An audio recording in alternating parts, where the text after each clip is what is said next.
मोरो मां अव्हांखे ख़बर ॾींदा हलूं सिंधी अल्ताफ़ सूमरो जी रिपोर्ट मुताबिक़ आख़िर दवाऊं असर छो नथियूं कनि।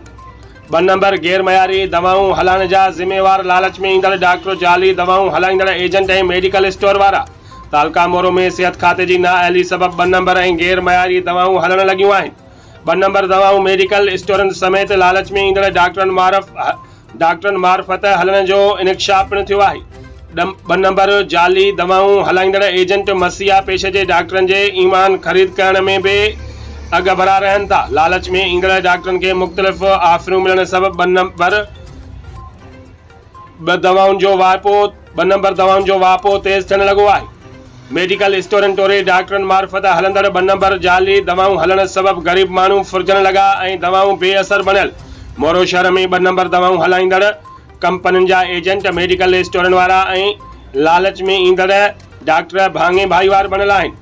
मोरो जे शहरनि जो इंसानी सिहत सां खेॾंदड़ 2 नंबर जाली दवाऊं हलाईंदड़ एजेंसियुनि जे एजेंटनि, मेडिकल स्टोरनि ऐं मिली भगत कंदड़ डॉक्टरनि ख़िलाफ़ ज़िलई सेशन जज नौशरो फिरोज़ खां नोटिस अचण जो मुतालबो कयो आहे।